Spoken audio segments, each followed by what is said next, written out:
Hoje eu quero pedir para você ficar com a sua Bíblia aberta. Só assim você vai conseguir compreender, porque nós vamos falar praticamente versículo por versículo, tá? Nós vamos tentar fazer uma exposição bem profunda dos 9 versículos que nós vamos pensar hoje, tá bom? Então, abra aí sua Bíblia no capítulo 4 de Filipenses. Nós leremos do versículo 1 até o versículo 9. Diz assim a palavra do Senhor: Portanto, meus irmãos, a quem amo e de quem tenho saudade, vocês são minha alegria e a minha coroa. Permaneçam assim firmes no Senhor, ó amados. E também a Sinti é que vivam em harmonia no Senhor. Sim, e peço a você, leal companheiro de jugo, que as ajude, pois lutaram ao meu lado na causa do Evangelho, com Clemente e os demais cooperadores. Os seus nomes estão no livro da vida. Alegrem-se sempre no Senhor. Novamente direi, alegrem-se. Seja a amabilidade de vocês conhecida por todos. Perto está o Senhor. Não andem ansiosos por coisa alguma, mas em tudo pela oração e súplicas e com ação de graças apresentem seus pedidos a Deus. E a paz de todo o entendimento guardará o coração e a mente de vocês em Cristo Jesus. Finalmente, irmãos, tudo que for verdadeiro, tudo que for nobre, tudo que for puro, tudo que for amável, tudo que for de boa fama, se houver algo de excelente ou digno de louvor, pensem nessas coisas. Ponham em prática tudo o que vocês aprenderam, receberam, ouviram e viram em mim, e o Deus da paz estará com vocês. Olhando para esse texto e para esse contexto do capítulo 4, do versículo 1 até o versículo 9, eu quero pensar sobre o seguinte tema: conselhos a uma igreja amada. Conselhos a uma igreja amada. Quando nós olhamos para tudo aquilo que nós estudamos, nós podemos lembrar que Paulo falou no versículo 1, no capítulo 1, e eu quero deixar isso exato para o estudo do livro de Filipenses você tenha isso gravado na sua mente. Capítulo 1, Paulo fala da supremacia de Cristo. Capítulo 2, Paulo fala da primazia do outro. Capítulo 3, ele dá um esboço da sua própria biografia. E agora no capítulo 4, Paulo inicia dizendo para a igreja de Filipos que essa igreja era a sua coroa, a coroa do seu ministério, que essa igreja era a sua. A gente viu anteriormente, essa igreja de Filipos, ela nasceu num parto de dor, mas também ela trouxe muitas alegrias para o apóstolo. Essa igreja associou-se com Paulo desde o início para socorrê-lo em suas necessidades.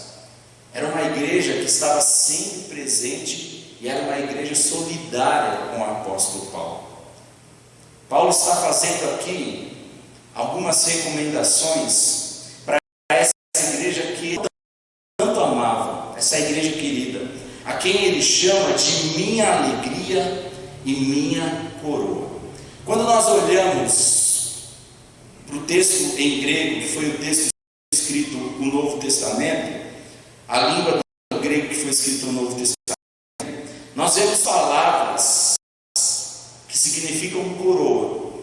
A primeira palavra que significa coroa quer dizer diadema, que significa uma coroa real aos reis. E também tem um outro tipo de palavra que também é especificado para coroa, que é a palavra Stéfanos. Essa coroa é aquela coroa que o atleta vitorioso saía nos Jogos Olímpicos gregos, quando ele era campeão. Essa era a coroa de louros que o atleta recebia quando ele recebia aqueles aplausos da multidão que lotavam o estádio para ver aquele atleta. A coroa era uma ambição de todo atleta. No entanto, também Stéfanos, essa palavra em grego para coroa de atleta, era uma coroa a qual se coroava também os hóspedes, quando eles participavam de um banquete de grandes celebrações, de grandes encontros. E é essa palavra, Stéfanos, que Paulo usa aqui nesse texto. É como Paulo estivesse dizendo assim aos filipenses, que eles são a sua coroa, mesmo ele passando por todas as fadigas, mesmo passando por esforços e por um empenho muito grande. Mesmo diante dessas circunstâncias, o atleta de Cristo e a igreja de Filipos era a sua coroa. E é como se ele dissesse que no banquete final com Deus, os filipenses seriam a sua coroa naquela grande festa. E é para essa igreja que Paulo tanto ama, que ele deixa algumas exortações, que ele deixa, irmãos, a partir de agora. No versículo 1, ele deixa a primeira recomendação: tenham firmeza, a firmeza do Senhor, no Senhor, a grande necessidade da igreja. O apóstolo Paulo continua o mesmo raciocínio que ele estava lá no capítulo 3, porque os crentes, lembra que nós falamos semana passada? Os céus, eles devem ter a coragem também nessa terra, eles precisam ficar firmes. Lembra quando haviam perigos externos e perigos internos? A igreja estava sendo atacada por causa daqueles falsos mestres, mas a igreja também estava sendo atacada pela falta de comunhão. A heresia e a desarmonia atacavam aquela igreja. Existiam problemas que vinham de dentro e problemas que vinham de fora, problemas doutrinários, mas problemas também de relacionamentos. E diante desses perigos, Paulo exorta essa igreja a permanecer firme no Senhor.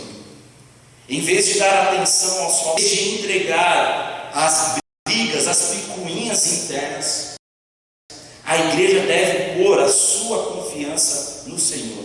A igreja deve permanecer firme no Senhor por causa da herança que ela tem, capítulo 1, versículo 6 de Filipenses, e também por causa da sua vocação celestial. A igreja também, meus queridos, deve permanecer firme por conta da hostilidade daqueles legalistas, versículo 2 de Filipenses, e por causa daqueles libertinos que estavam dentro da igreja também, capítulo 3, versículo 18 e 19. A igreja também, meus queridos, deve permanecer firme diante dos sinais que encontramos também em nossos tempos de desarmonia nos relacionamentos, como nós vemos no versículo 3 e 4, e dos desacordos de pensamentos, como nós vamos ver agora, no capítulo 4, versículo 2. Meus queridos irmãos, seja qual for o problema, seja qual for a circunstância, nós como igreja precisamos ficar firmes no Senhor. No Senhor. Independente do que aconteça, precisamos ficar firmes no Senhor. A segunda recomendação que Paulo faz àquela igreja está no versículo 2 e no versículo 3, você pode acompanhar aí na sua Bíblia. A harmonia no relacionamento era um pedido intenso que Paulo fazia para aquela igreja. Paulo já tinha falado diversas vezes, alertando aquela igreja sobre o problema da desunião. Não somente advertiu aqueles crentes de Filipos acerca dos problemas doutrinários que nós vimos nos últimos estudos, mas também acerca dos problemas de relacionamento. A desarmonia entre essas duas senhoras, membros daquela igreja, não eram vistos pelo apóstolo como um probleminha pequeno, mas eram vistos como um grande problema, porque isso atingia a igreja como um todo. Evódica e Síntique eram duas irmãs que ocupavam uma posição de liderança naquela igreja, que haviam se esforçado, como diz o texto, com Paulo no Evangelho, e cujos seus nomes estavam escritos no livro da vida. Preste atenção, meus irmãos, em nenhum momento Paulo diz que essas irmãs não são de Cristo. Pelo contrário, as irmãs têm o seu nome escrito no livro da vida. Mas agora elas estavam em desacordo entre si e causando um desacordo entre a igreja. Em vez de buscar os seus interesses e os interesses da igreja, elas lutavam por causa de coisas pessoais, colocavam um eu em cima do outro. Em vez de seguir o exemplo de Cristo e dos seus consagrados servos, como nós vimos lá no capítulo 2, elas estavam imitando aqueles que trabalhavam para a sua própria vanglória, estavam trabalhando para o desacordo entre essas duas irmãs representava uma real ameaça à unidade daquela igreja. Não uma unidade isolada, mas uma unidade como um todo. E por isso Paulo solicita a um líder daquela igreja, que ele não menciona o seu nome, para auxiliar a resolver esse problema de relacionamento. E aqui nós aprendemos, meus irmãos, como igreja, que nós precisamos exercer o ministério da direção. Umas contra as outras, nós precisamos aproximar as pessoas em vez de afastá-las. A igreja é o corpo, e cada membro desse corpo deve trabalhar em harmonia com os demais para a edificação de todos. Não podemos estar unidos em Cristo, e preste atenção nisso que eu vou falar. Não podemos estar unidos em Cristo e desunidos com os nossos. A comunhão vertical sem a comunhão horizontal. Ninguém pode estar em paz com Deus em desavença com o seu irmão. Parece que Paulo aqui, meus irmãos, está fazendo um resumo de tudo que a gente já estudou. E o que é importante, meus irmãos, é que o fato de nós sermos filhos de Deus, o fato de nós irmos morarmos nos céus juntos, deveria nos ensinar a viver na terra.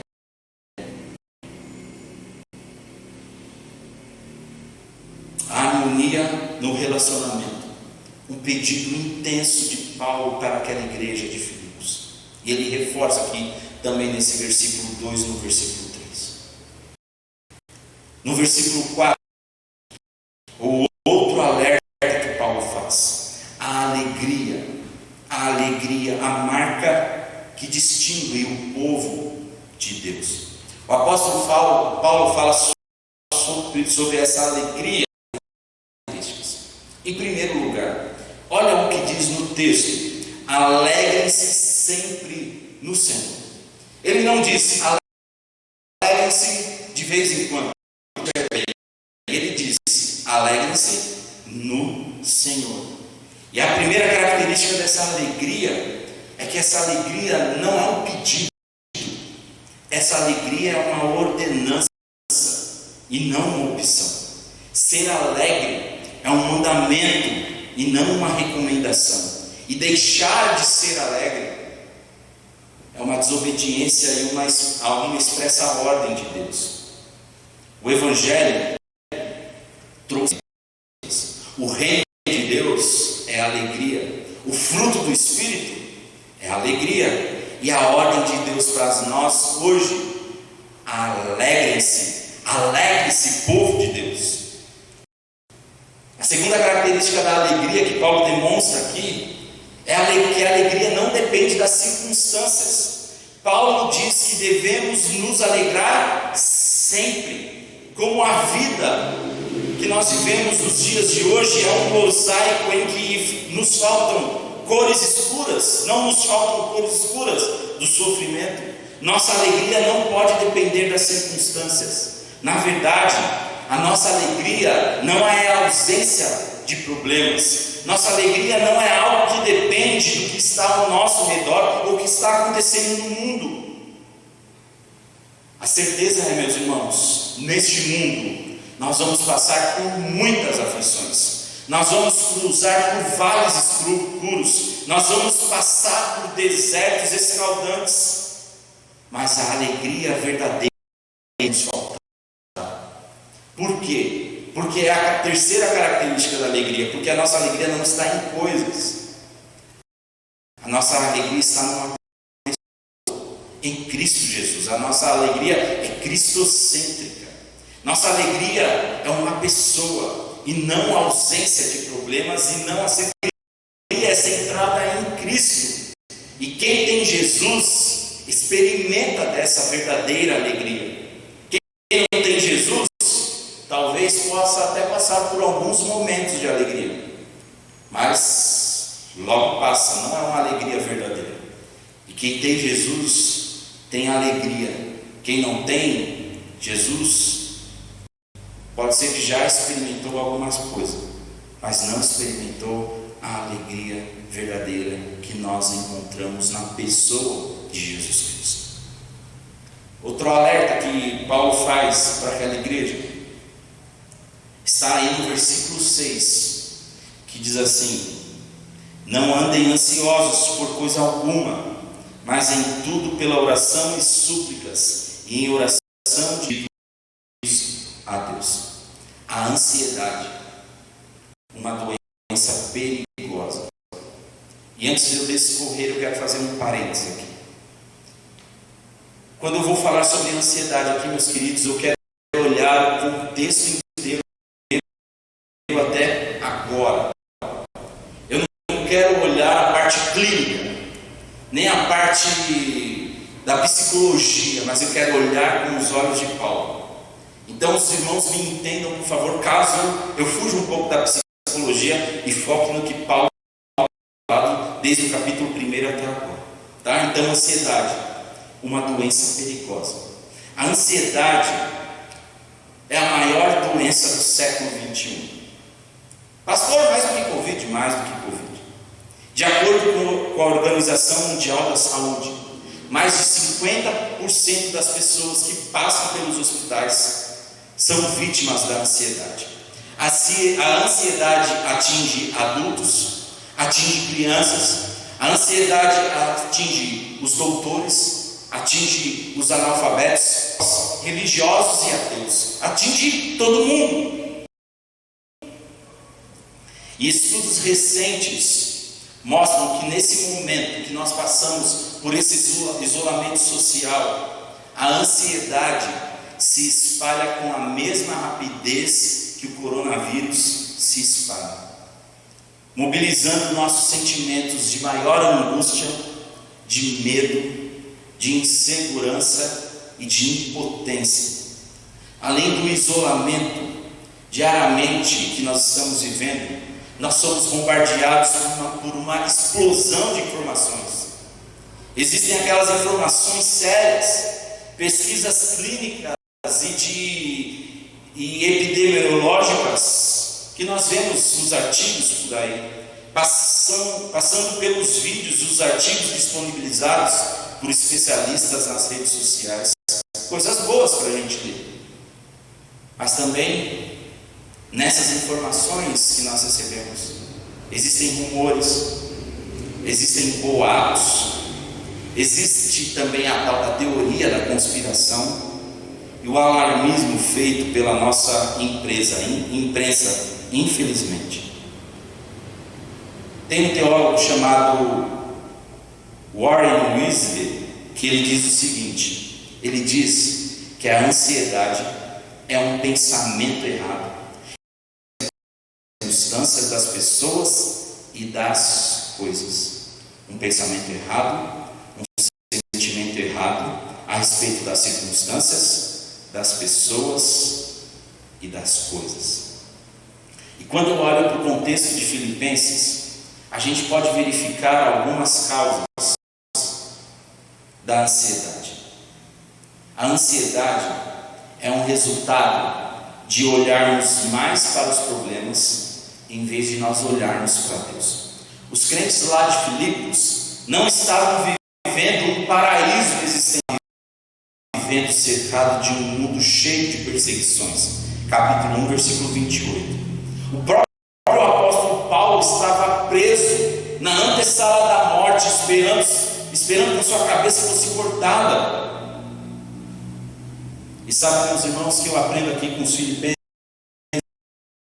é que quando nós olhamos as circunstâncias e os perigos, a nós olharmos para Deus que governa as circunstâncias, nós ficamos ansiosos. Talvez seja por isso que o apóstolo Paulo alerta aqueles irmãos: não andem ansiosos. A ansiedade também é o resultado, como nós vimos aqui em todos os estudos praticamente de Filipenses, um resultado de relacionamentos quebrados. As pessoas nos fazem sofrer muito mais que as circunstâncias. Nós desapontamos as pessoas e elas nos desapontam. As pessoas de roubar a nossa alegria carregam uma alma feridas e que são prisioneiras da amargura por causa dos relacionamentos que estão estremecidos. Nós vemos isso, capítulo 2, versículos de 1 a 4, capítulo 4, versículo 2. A ansiedade também é resultado das coisas materiais, capítulo 3, versículo 19. Aqueles que só se preocupam com as coisas materiais vivem inquietos, vivem sem sossego. E essas pessoas, aqueles que põem a sua confiança no dinheiro, em vez de colocar a sua confiança em Deus, descobrem que a ansiedade, em vez da segurança, é que é a sua parceira do dia a dia.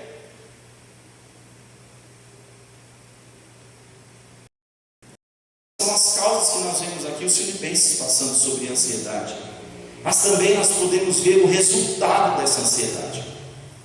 A ansiedade produz como se fosse um estrangulamento na alma. A própria palavra ansiedade traz essa ideia de estrangulamento. É ficar ansioso, é como ficar sufocado, é como cortar o oxigênio de uma pessoa e tirar dela a possibilidade de respirar. A ansiedade produz uma fragmentação existencial. A pessoa talvez seja ao meio, e isso acaba produzindo nela um desequilíbrio emocional. A pessoa ansiosa perde o equilíbrio, e quando as nossas esperanças puxam para uma direção, os nossos para uma direção oposta, e aquela pessoa se sente como se estivesse rasgando o seu coração. A ansiedade produz um estrangulamento das nossas alegrias. A ansiedade também, meus irmãos, rouba as nossas emoções. Uma pessoa ansiosa, normalmente, ela antecipa os seus problemas. Ela sofre por antecedência. O problema ainda não aconteceu e ela já está sofrendo. A ansiedade esgota a energia dessas pessoas a tal ponto que elas ficam paralisadas mesmo antes do problema chegar. E aí, quando o problema chega, e se chega, as pessoas já estão totalmente fragilizadas. E aí você pode perguntar para mim: tá, pastor, o senhor me falou sobre as características dessa ansiedade, o senhor falou para mim sobre os resultados da ansiedade, o que traz para a minha alma, e como resolver isso, pastor? A gente vê isso no versículo 6 também. A oração é o remédio divino para a cura da ansiedade. Na Bíblia, a mensagem, esse texto é transliterado assim: não se aflijam, orem. Permitam que as súplicas e os louvores transformem seus receios em orações. Que linda essa paráfrase da Bíblia, a mensagem. Meus queridos irmãos, Deus não apenas dá ordem, para nós não ficarmos ansiosos, mas Ele oferece uma solução. Ele não apenas diagnostica a doença, mas Ele também oferece um remédio. A oração é um remédio. O melhor remédio para a ansiedade é abrir os nossos corações sem reservas para o Senhor. Sabe, meus queridos irmãos, talvez o que eu digo agora seja forte para você, mas nós não lidamos com a ansiedade com livros de autoajuda, mas nós lidamos com a ansiedade com a ajuda que vem lá do alto. Nós triunfamos sobre ela não batendo no peito de forma arrogante, mas nós triunfamos sobre ela caindo aos pés, nos lançando aos pés de Jesus, lançando sobre Ele toda a nossa ansiedade. Aonde há oração, meus queridos, a ansiedade não prevalece, ela desaparece. O remédio de Deus deve ser usado de acordo com essa prescrição divina que nós vimos aí no versículo 6. E Paulo fala sobre 3 palavras que descrevem a oração: oração, súplica e ação de graças. E eu quero desenvolver com os irmãos rapidamente esses elementos. Nós precisamos orar, ou precisamos, nessa palavra em grego, orar, também serve para adorar quando nós oramos. A oração precisa ter reverência, a oração precisa de devoção e precisa também de adoração. Sempre que nós nos encontrarmos ansiosos, a primeira coisa que nós devemos fazer é ficar sozinhos com Deus e adorá-lo. Nós precisamos saber que Deus é grande o suficiente. A oração começa quando nós focamos a nossa atenção em Deus e não em nós mesmos. E talvez nós estejamos orando errado. O ponto culminante da oração não é o que você pede para Deus. O ponto culminante da oração é o nosso relacionamento com Deus. Mais do que pedir coisas para Ele, é se relacionar com Ele. Orar é estar em comunhão com o Rei do Universo. Nós adoramos a Deus não por aquilo que Ele faz por nós, mas por aquilo que Ele é em nós. Em vez de nós ficarmos ansiosos, nós devemos meditar na majestade de Deus e descansar nos seus braços. Se Deus é o nosso Pai, se Ele é o nosso Rei, o nosso eterno Redentor, não precisa, Ele está no controle. As nossas necessidades também devem ser apresentadas a Deus quando nós oramos. Sim, necessidades. Devemos apresentar todas as nossas necessidades a Deus em oração, em vez de acumular esse peso da ansiedade em nossos corações. O propósito do Senhor, o próprio Senhor Jesus, desculpe meus irmãos, o próprio Senhor Jesus nos ensinou, lá em Mateus 7, versículo 7, peçam, e também João 14, 13, que ele diz assim: eu farei que vocês pedirem em meu nome. E Tiago escreve maravilhosamente quando ele diz: vocês não têm o que desejam, porque vocês não pedem. Nós devemos entregar, meus irmãos, ao Senhor as nossas necessidades, apresentar diante dele em nossas orações. Mas também nós devemos ter um coração grato a Deus quando nós oramos. Devemos olhar para Deus, devemos olhar para o que Deus já fez por nós, e não por aquilo que ainda está por vir. No Salmo 116, versículo 7 diz assim: volte minha alma a descansar, porque o Senhor é bom. O próprio apóstolo Paulo, quando ele planta aquela igreja de Filipos, ele foi açoitado, ele foi preso, e mesmo sendo preso injustamente, mesmo com essa dolorosa circunstância, ele agradece a Deus, cantando louvores ao Senhor naquela prisão. Atos 16, versículo 25. E quando nós olhamos o versículo 7, que é pela oração que a paz de Deus ocupa um lugar que antes a ansiedade tomava conta do nosso coração. A oração aquieta o nosso interior. A oração muda o mundo ao nosso redor. É por meio dela, por meio da oração, que nos elevamos a Deus e trazemos o céu à terra. O mesmo coração estava cheio de ansiedade. É pela oração que ele começa a estar cheio de paz. A outra recomendação que eu vejo para a igreja de Filipos está no versículo 8. Eu vou passar rapidamente por ela, mas eu quero trazer um ensinamento para os irmãos. O pensamento é uma área estratégica que nós precisamos guardar, ou que precisa ser guardado. Meus queridos irmãos, pensamentos errados levam a comportamentos errados, levam a sentimentos errados. E por isso devemos levar todos os nossos pensamentos à obediência de Cristo, como diz lá em 2 Coríntios 10, capítulo 5. As nossas maiores batalhas não são travadas no âmbito físico, nossas maiores batalhas são travadas na mente. É ali que a guerra é ganha ou é perdida. O homem é aquilo que ele pensa. Nós precisamos, meus irmãos, entender que as portas da nossa mente precisam estar fechadas para tudo aquilo que é mentiroso. E as janelas da nossa mente precisa estar aberta para tudo aquilo que for verdadeiro, para tudo aquilo que for nobre, puro e amável, como nós vemos aí no versículo 8. Irmãos queridos, nós precisamos guardar na nossa mente aquilo que é sagrado, esvaziar a nossa mente de tudo.